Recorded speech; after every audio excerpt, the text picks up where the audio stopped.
Hello, you're on the hotline. Hi, this is Joe from Amsterdam. It's Steve calling. Why is my creative director such a dick? Should I go freelance? Are good Bezier curves better than good sets? It's 1 a.m. I haven't slept in days. Hello, and welcome to the Hotline How To. We are live, taking all your questions and doing our best to answer them.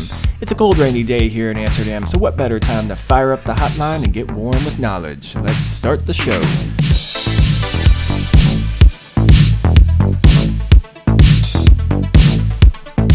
Alright, episode 2 of Hotline How To. Are you guys ready to get warm? Let's warm up with knowledge. Let's warm it up. It's cold. Alright, in all seriousness, so let's do this. Alright, so this week's question comes from Raneem Rashid, and he asked, how can you texture a traffic light? And I was a little unsure about what he meant when he asked this, so then he sent me this link from Somi-san. Not sure if I'm pronouncing that correctly, but I'm definitely familiar with the work. And the link he sent was to this, right? So it's this video where it's pretty awesome. We won't watch the whole thing because it's quite long. But yeah, you know, you have these traffic lights that are kind of, they look pretty photoreal, and then they kind of change and they expand out and whatnot. But in particular, his question is about the textures themselves inside of the light, right? So, you know, how to get this look, right? How to get this look of this, this lit up kind of light that's happening inside. And so I thought this was a really good question because this is actually, in my opinion, not a texturing solution. This is more of a, you have to think of this as you do a lot of times with CG, you have to think of this as the real world, right? This is not a texture that's happening here. This is actually being built, in my opinion. I mean, this is being built out and actually lit with a light, and it's actually being, modeled. This is more of a modeling and lighting tutorial or lesson rather than a texturing lesson. You know, this is not about texturing. This is more about thinking about it like the real world. And that is why I thought that this would be a good question to answer, because it can be a little bit of a misconception because you might think that this is a texture, but the reality of it is that this is, I mean, in my opinion, this is being cast by a light, and this is actually, you know, casting reflections and whatnot. All right, so what I'm going to do is I have pre-built something similar to this, and what I'm going to do is I want to just reverse engineer it for us, right? So we can actually see how it happens and how we actually get these textures that are happening here inside of the light. We're only concentrating on this for this lesson. These textures that are happening inside of the light, you know, to kind of mimic this. So once again, the most important thing when you're doing something like this is to think of it like the real world. Think of it as how would this be built in the real world? So I've never built a traffic light before. So the first thing I did, I said, what the hell do these things look like inside? So what I did is I downloaded a few images of what these things look like inside. So it's always good to have reference images of something that you're trying to build or recreate, even if it's not photoreal, because obviously, you know, this isn't photoreal. It's somewhere in between. It's like a fantasy world, but it's still cool looking, you know. But you still, you know, you have information out there that can help you understand how this stuff is actually built. So I started looking up information about like what was actually inside of this light, like what do these things look like inside. So this picture I found, and this was pretty informative, right? So here we have what appears to be colored glass, right? So this is what's actually making the color rather than the light. This glass is somewhat distorted. It has, you know, imperfections in it that are made to, I don't know why they do it, but we can all tell that there's some sort of pattern happening in here that is making the glass bumpy. I can also tell that this glass is kind of thick because I mean, just as a human, I just know that this glass is thick. And then inside here, I'm noticing a few things. I'm noticing that there's like this bowl almost that is purely reflective. That's probably helping this bounce this light around, is my guess. That this helps cast the light out further and kind of give it an even cast. So this was really informative. And then moving on to the next one, we have, I just wanted to pull some references of just kind of like what a light looked like, like you see these grid patterns and you see these textures that are happening there. And I also see, once again, this looks like thick glass to me. So the moral of this story is just try to pull references if you can. If you're trying to recreate something, pull references. It's always a good idea. Another inside picture that I found, and again, seems to be the same thing. Thick colored glass with a bowl in the middle that's shiny and reflective, and a bulb. And then I just also have screen grabs of this. And you can see that he is obviously using references here too. So really nice stuff. All right, so when I was making this, what I started to do is I basically reverse engineered it. I started to think about like, all right, well, what would be inside of this? And well, we kind of already know what would be inside of it because we just saw our references, right? So I'm going to take you through this backwards essentially. So this is kind of the final output. Again, we're just talking about the colored glass here. We're not talking about this outside or anything. This is just like a texture slapped on. We're just talking about the outside glass. Or the stuff that's happening inside the glass and the glass itself. All right, so I'm going to pause this render. And let's just look at what we have inside the model. So for the model, the most important thing, all that we're focused on, once again, is here, so the glass. So I'm going to turn off everything else that we don't need to see, and actually I've already done that inside of here. I'm also going to turn off this and this. So really all that we're concerned with is this area right here, right? The light. All right, so inside the light, what I've done is it's composed of a few different pieces. So we'll just start with the back. So let's go, there's two of them on. All right, so let's go to, let me just delete this. All right. Okay, so here we go. So we've got, I'm backwards, that's why. All right, so let's just talk about what's inside. So we've got this bowl that I was talking about, right? So we have the bowl. So the bowl that you saw in this picture. So this is the bowl, and then we have our actual light. So what I've done is I put a point light in here, and the point light, it just has a temperature that's lowered a little bit, so it's a little warmer, and I've just messed with the intensity and the exposure. No, there's really nothing special here, but bulbs are typically point lights, and that means they cast in all directions. So I wanted to make sure that this was actually set to a point light. So I have a point light in here, so that's that is our light that we were seeing right here. And then on the outside of that, I'm building a bulb that has a glass material. So let me turn back on this, and hopefully I don't crash during this. It's been a little funky lately.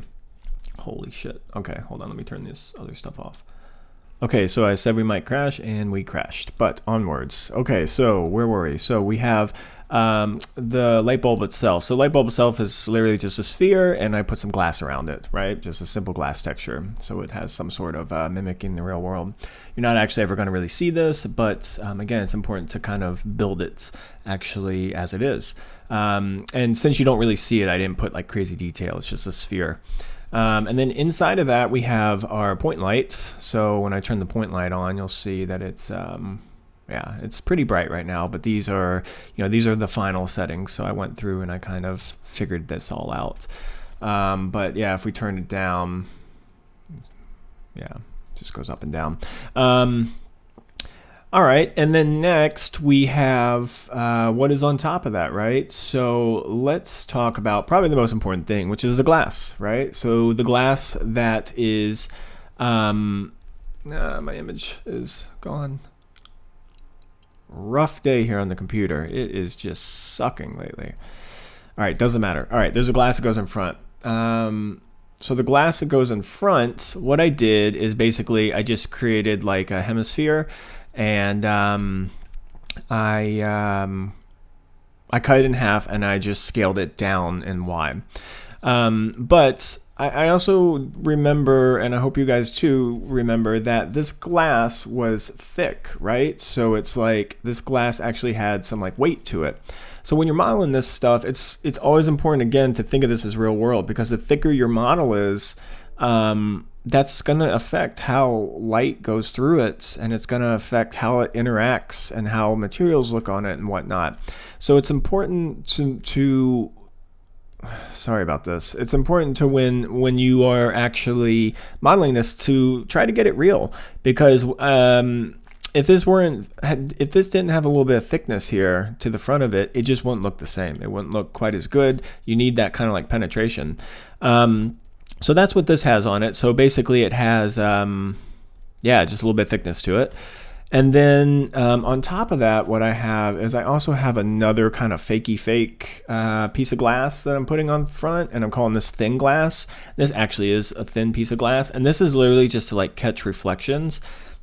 If you come over here, you'll see that in this image, there's like a dome that's on top, and on the inside is actually like the thick, heavy glass. So this is kind of like a fakey fake too, where they're just trying to get extra reflection. So they put like a hemisphere on top. So that's all that this other piece is right here.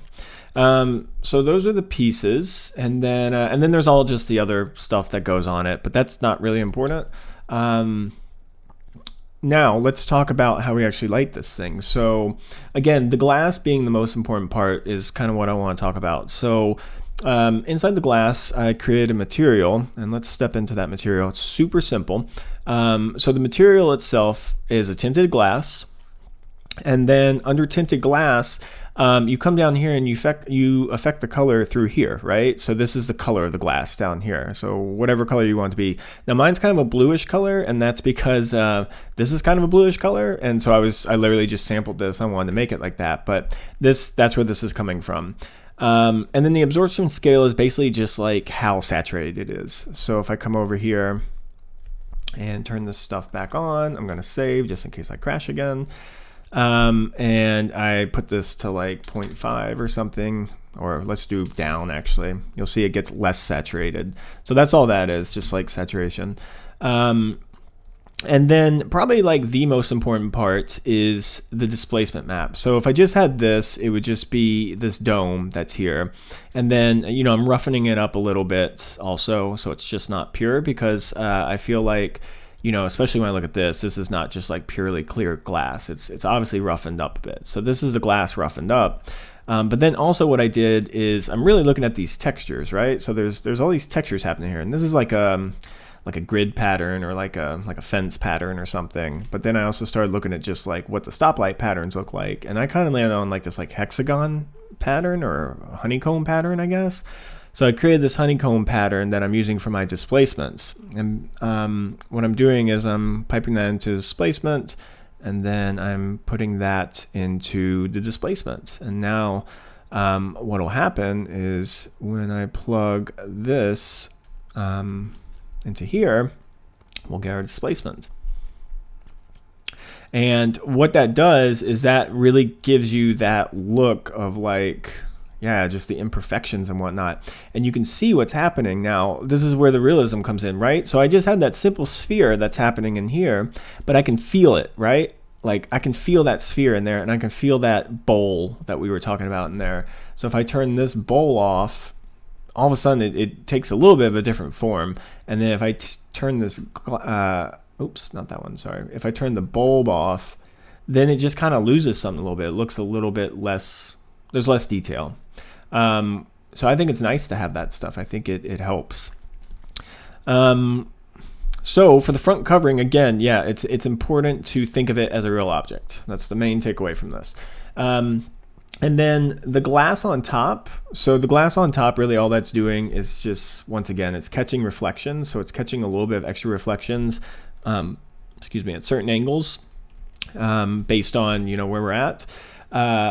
Like right up here, you're starting to get them a little bit, whereas if we didn't have it, you don't have it. So, if I were comping this or actually putting it into a scene, I'd probably be a little more careful with this, but this is, again, just for demonstration purposes, to get the idea across.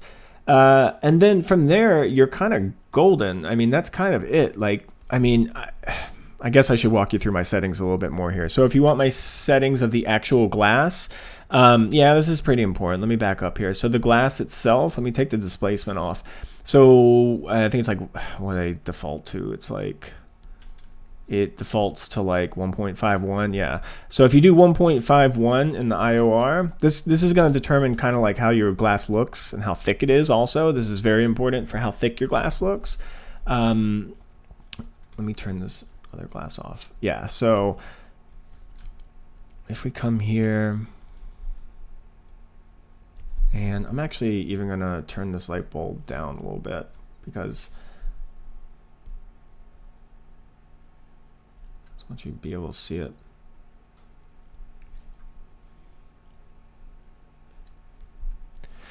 Yeah, so 1.51, and then if we, maybe the easier thing to do would be for me to just take a sphere and like put it on there. So if I come here and I'm going to just take a sphere and just kind of show you what happens if we, I'm just going to make a new material here. Hopefully I don't break my computer again. All right, so let's come here, step in, let's go to glass. And then it defaults to 1.51, right? But then the more you move it, like the different shapes it'll take on, or the different, like, not shapes, what am I saying? The different thicknesses and looks that it'll take on. And so that will dictate how thick it looks too, because right now this is almost like purely reflective. So like, if I found that if I just moved it down a little bit, or I think I moved it up actually. Yeah, right around here is kind of where I landed, and it just like gave it a little more thickness, but it still had like translucency. And yeah, I mean, of course you can always go online and get the IOR numbers, but with like thick glass like this, I think you just kind of have to guess a little bit, because I'm not sure if they're actually going to have it. So yeah, I just went in there and I started messing around with that setting until I got something that I thought looked halfway decent. Okay, so, and then we want to go to the, just put back in displacements, and then that's going to help also with your thickness, right? That's going to help give it a little bit of thickness. Now for the displacement, I'll just quickly run you through it. There's really not much to it.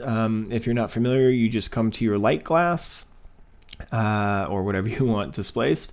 You go to tags and you go to redshift tags and redshift object, and then when you do that, you're going to have a geometry tab here, and you want to enable this, and then you want to, I put on tessellation just because it gives it a little, makes it a little cleaner, and then the displacement, and then you just put in the settings that make you happy, right? So I found that these made me happy, and I think that's about it. So yeah, I'm trying to think if there's anything else. I think that's about it. Let me just turn everything back on. And then what I did is I have everything is definitely not back on. What do we got here? Well, all these. So I've got also another cool thing about this displacement while I'm looking at here is you can see like just the way it casts too. Like the way it casts on here, it just feels more natural, right? It feels more natural when the reflections happen. But what you can do though is you can just duplicate this, and let's turn this red, and then I made a separate texture where same settings and everything, but all I did was I adjusted the absorption or transmittance color, and yeah, it's simple as that. Then you got whatever color you want. Once you have it set up, it's easy. But I will also, this is going to kind of be a catalyst to the next lesson, the actual lesson, because these hotlines are just kind of me winging it. Like that's why I'm a little off course sometimes, because I'm just winging it. But these hotlines are more just, like give me your questions, I'll answer them, even if they're obscure, like this one. But the main takeaway is think real, right? Think real. How do you really do this? Like, don't like fake it with the texture. Like if you can fake it, great. But like with something like this, you need to do it real. But for the next one, I'm thinking we'll actually do like an environment tutorial with fog and stuff, and use this stoplight as our for the demonstration. And with that lesson, I will include this stoplight model. If you want it, you can have it. So stay tuned for that, and when that comes out, I will give you the link. For episode 2 of the Hotline How-To, that's going to do it. Moving forward, if you want your questions answered, send me a comment in the YouTube, whatever comment section. There's Instagram, which sucks right now. I'm trying to work on it. I just haven't had time. And then also you can go to www.ume.academy, and you can send me an email there, and I will look at them. So cool. Thank you so much, and I will see you on the next episode.